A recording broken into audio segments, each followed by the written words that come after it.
Hello पिलामाने शुभ सकाळ तुम समस्त को पुणी थे मो यूट्यूब चैनल आम ऑनलाइन शिक्षा दुनिया को स्वागत जनावि।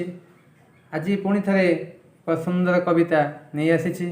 कविताटी हूँ सप्तम श्रेणी साहित्य बही थी पद्य कलामाणिक से कलामाणिक विषयटी को आज आम तार आवृत्ति करवा एवं तार विस्तृत आलोचना करवा भावार्थ गुड़िक बुझा।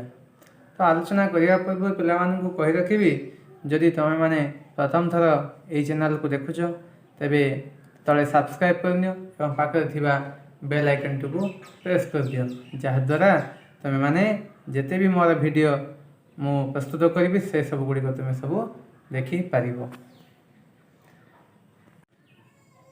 कलामाणिक विषय कवि होउछंती अभिमन्यु सामंत सिंघार, जहाँ घर जाजपुर जिला बालियार सामंत परिवार से जन्मग्रहण करते। पिलादिने अभिमन्यु सरल गाँवली भाषा सुंदर कविता रचना करते। परे राधाकृष्ण लीला को आधार कर विभिन्न कविता मान सब रचना कर कविता गुड़िक होउछि विदग्ध चिंतामणि, प्रेम कला, रसवती, सुलक्षणा, बाघ गीत, चढ़ई गीत, बले हुंटी इत्यादि केतोटी लोकप्रिय कविता सबू सृष्टि होइछे। कलामाणिक जो आम आज विषयटी आलोचना करुचे से कलामाणिक विषयटी विदग्ध चिंतामणि काव्यर 67 छांदरू अणा जाइछे। एथिरे कृष्ण संध्या समय गाई गोठ को नहीं जेतेबेले जंगल को जाइथिले तांकर फेरिबार विलंब हेबा जोगु तांको माँ यशोदा केपरी व्यस्त होउथिले एवं मनरे अनेक भय आशंका और उद्वेग सृष्टि होइथिला ताहाकु एही कवितारे विस्तृत भाव में वर्णना करा जाइछि। तो ये थिला आमर कवि परिचय। वर्तमान आमे कवितार आवृत्ति करिबा। प्रथमे पिलांकु कहबी जेतेबेले कविताटी मु आवृत्ति करिबी तुमे माने मध्य मो सहित आवृत्ति करिब, स्वर सहित भल भाव आवृत्ति करिब, ताको मन रखिया चेष्टा करिब एवं आवृत्ति करिबा परे मु कठिन शब्द अर्थ आलोचना करिबी एवं तापर तार भावार्थ गुड़िक बुझेबी।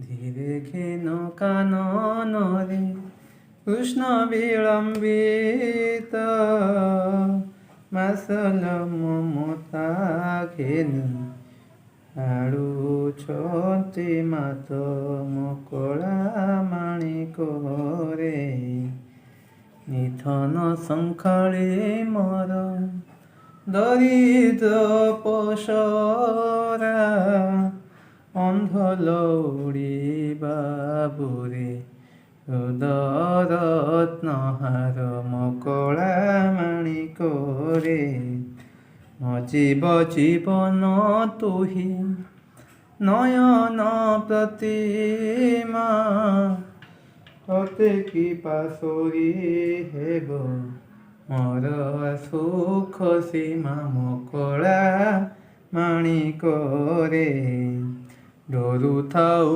अंधार को रखी जाऊ गरु जनक जननी सुख काहीं पाई सारू मकला माणिक रे दूध काले तुमहर एकई नंदन हृदताप विनाशने तुहरी चंदन मकला माणिक रे घटिका अधाम सर नरुचयिते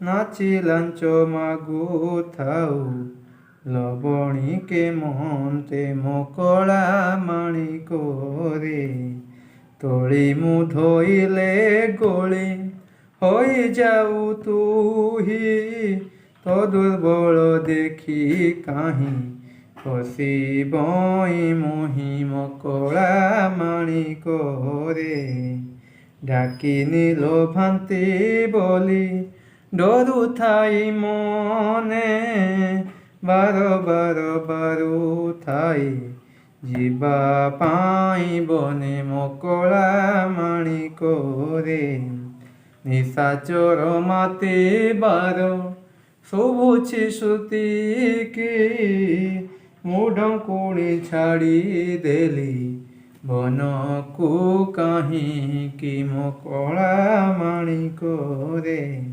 ଝାଳ ବହୁଥିବ ଅଙ୍ଗୁ ଲାଗି ଝାଞ୍ଜି ଖରା ଶ୍ରମ ପାଇ ତରୁ ତଳେ ବସିଥିବ ପରା ମକଳା ମାଣିକରେ ନେଲୁ ନାହିଁ କାହିଁ ପାଇଁ ତ କଠାଉ ଛତା ବନେ କଣ୍ଟା ଲାଗି ହୋଇ ମୃଦୁ ପାଦ ଚିନ୍ତା ମକଳା ମାଣିକରେ କାନ ଡେରି ଥାଇ ଏକା ତ ବେଣୁ ଗୀତକୁ ଆଜ କିମ୍ପା ଶୁଭୁ ନାହିଁ ଭାବୁଛି ମନକୁ ମକଳା ମାଣିକରେ।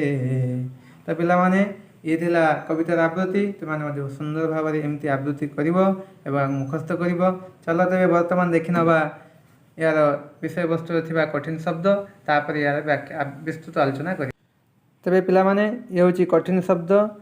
ପ୍ରଥମେ ଅଛି ଲେଖା ହେଇଛି ଧୀରେ। ଧୀରେ ମାନେ ପଣ୍ଡିତମାନେ, ଘେନ, ଘେନ ମାନେ ଗ୍ରହଣ କର, ନିଧନ, ନିଧନ ହେଉଛି ଧନହୀନ, ତାପରେ ଏଠି କାନନ, କାନନ ମାନେ ଜଙ୍ଗଲ, ପସରା, ପସରା ମାନେ ଟୋକେଇ, ବିଳମ୍ବ, ବିଳମ୍ବ ମାନେ ହେଲା ଡେରି, ଶଙ୍ଖାଳି, ଶଙ୍ଖାଳି ମାନେ ହେଉଛି ଏକମାତ୍ର ଆଶାର ଭରସା, ଲଉଡ଼ି, ଲଉଡ଼ି ମାନେ ବାଡ଼ି, ପାଶରୀ, ପାଶରୀ ମାନେ ଭୁଲି, ନୟନ, ନୟନ ମାନେ ଆଖି, ଏକୋଇ, ଏକୋଇ ମାନେ ଏକମାତ୍ର, ହୃଦତାପ, ହୃଦୟର ଦୁଃଖ, ହରିଚନ୍ଦନ, ବିଷ୍ଣୁଙ୍କ ଅର୍ପିତ ସୁବାଶିଷ ଚନ୍ଦନ, ନନ୍ଦନ, ନନ୍ଦନ ମାନେ ହେଲା ପୁତ୍ର ବା ପୁଅ, ବିନାଶନେ, ବିନାଶନେ ମାନେ ନଷ୍ଟ କରିବା ପାଇଁ, ଗୋଟିକା ମାନେ ପେଡ଼ା ବା ସନ୍ଦେଶ, ଅଧାମ, ଅଧାମ ମାନେ ରାବେଡ଼ି, ଲବଣୀ, ଲବଣୀ ମାନେ ଲହୁଣୀ, ତୋଳି, ତୋଳି ମାନେ ଟେକି ଧରିବା, ଗୋଳି, ଗୋଳି ମାନେ ମିଶିଯିବା, ଡାକିନୀ, ଡାକିନୀ ମାନେ ଡାହାଣୀ, ବାରୁଥାଇ ମାନେ ମନା କରୁଥାଇ, ନିଶାଚର, ରାକ୍ଷସ, ଶ୍ରୁତି, କାନ, ଅଙ୍ଗୁ, ଦେହ, ତରୁ ମାନେ ଗଛ, ମୃଦୁ ହେଲା କମଳ, ବନେ ଅର୍ଥ ବଣରେ, ବେଣୁ ଅର୍ଥ ବଂଶୀ, କିମ୍ପା ଅର୍ଥ କାହିଁକି। ତ ଇଏ ଥିଲା ପିଲାମାନେ ଏ କଠିନ ଶବ୍ଦାର୍ଥ। ତେବେ ଏହାପରେ ପିଲାମାନେ ପଦ ଗୁଡ଼ିକର ଭାବାର୍ଥ ଗୁଡ଼ିକ ଆଲୋଚନା କରିବା। ତ ପ୍ରଥମ ପଦ ଧୀରେ ଘେନ କାନନରେ କୃଷ୍ଣ ବିଳମ୍ବିତ, ବାତ୍ସଲ୍ୟ ମମତା ଘେନି ଭାଳୁଛନ୍ତି ମାତ। ଏହାର ଭାବାର୍ଥ ହେଉଛି ଶ୍ରୀକୃଷ୍ଣଙ୍କର ବନରୁ ଫେରିବାର ବିଳମ୍ବ ହେବାରୁ ମାତା ଯଶୋଦା କେତେ କ'ଣ କଥା ଭାବୁଛନ୍ତି। ପଦ 2 ନିଧନ ଶଙ୍ଖାଳି ମୋର ଦରିଦ୍ର ପସରା, ଅନ୍ଧ ଲଉଡ଼ି ବାବୁରେ ହୃଦ ରତ୍ନହାରା। ଏହାର ଅର୍ଥ ହେଉଛି ମାତା ଯଶୋଦା ଶ୍ରୀକୃଷ୍ଣଙ୍କୁ ନିଧନ ଶଙ୍ଖାଳି, ଦରିଦ୍ର ପସରା ବୋଲି ସମ୍ବୋଧନ କରିଛନ୍ତି। ସେ କହିଛନ୍ତି ତୁମେ ମୋର ନିର୍ଧନର ଧନ, ଅସହାୟର ସାହା ଓ ହୃଦୟର ରତ୍ନହାର। ପଦ 3 ମଜିବ ଜୀବନ ତୁହି ନୟନ ପ୍ରତିମା, ତତେ କି ପାଶରୀ ହେବ ମୋର ସୁଖ ସୀମା। ଯଶୋଦା ଶ୍ରୀକୃଷ୍ଣଙ୍କୁ କହୁଛନ୍ତି ତୁ ମୋ ଜୀବନ ଓ ନୟନର ପ୍ରତିମା, ତତେ କ'ଣ ମୁଁ ଭୁଲି ତତେ କି ପାଶରୀ ଦେଇପାରିବି ବା ମୁଁ ସୁଖରେ ରହିପାରିବି। ତାପରେ ଆସିଲା ପଦ 4 ଡରୁଥାଉ ଅନ୍ଧାରକୁ ରଖିଯାଉ ଗୋରୁ, ଜନକ ଜନନୀ ସୁଖ କାହିଁ ପାଇଁ ସାରୁ। ଯଶୋଦା କହୁଛନ୍ତି ହେ କୃଷ୍ଣ, ତୁ ତ ଅନ୍ଧାରକୁ ଭୟ କରୁ, ତେବେ କ'ଣ ପାଇଁ ବାପା ମାଆର ସୁଖକୁ ଭୁଲି ଗୋରୁ ନେଇ ଜଙ୍ଗଲକୁ ଚାଲିଯାଉ। ତାପରେ ପଦ 5କୁ ଆମେ ଆଲୋଚନା କରିବା। ବୃଦ୍ଧକାଳେ ତୁମହର ଏକଇ ନନ୍ଦନ, ହୃଦତାପ ବିନାଶନେ ତୁ ହରି ଚନ୍ଦନ। ହେ କୃଷ୍ଣ, ବୃଦ୍ଧକାଳେ ତୁ ହେଉଛୁ ମୋର ଏକମାତ୍ର ସନ୍ତାନ, ତୁମର ହୃଦୟର ଦୁଃଖ ବିନାଶକାରୀ ହରିଚନ୍ଦନ ସଦୃଶ। ପଦ 6 ଗୋଟିକା ଅଧାମ ସ୍ୱର ନରୁଚଇ ତତେ, ନାଚେ ଲାଞ୍ଚ ମାଗୁଥାଉ ଲବଣୀ କେମନ୍ତେ। ଯଶୋଦା କହୁଛନ୍ତି ହେ ମୋ ଧନ, ତତେ ତ ଗୋଟିକା ଅଧାମ ସ୍ୱର ଖାଇବାକୁ ଦେଲେ ତୁ ଖାଉନାହୁଁ, ତତେ ଭଲ ଲାଗେ ନାହିଁ, ହେଲେ ଲବଣୀ ଖାଇବାକୁ ହାତ ପତେଇ କାହିଁ ମାଗୁଛୁ କିପରି। ପଦ 7 ତୋଳି ମୁଁ ଧୋଇଲେ ଗୋଳି ହେଇଯାଉ ତୁହି, ତଦୁର୍ବଳ ଦେଖି କାହିଁ ପଶିବଇ ମୁଇଁ। ମାତା ଯଶୋଦା କହୁଛନ୍ତି ହେ କୃଷ୍ଣ, ତତେ ତୋଳି ଧୋଇଲେ ତୁ ତ ମୋ ସହିତ ମିଶିଯାଉ, ମୋ ସହିତ ଗୋଳି ହୋଇଯାଉ। ହେଲେ ତୋ ଏହି ଦୁର୍ବଳତାକୁ ଦେଖି ମୋ ମନ ଭାରି କଷ୍ଟ ହୁଏ।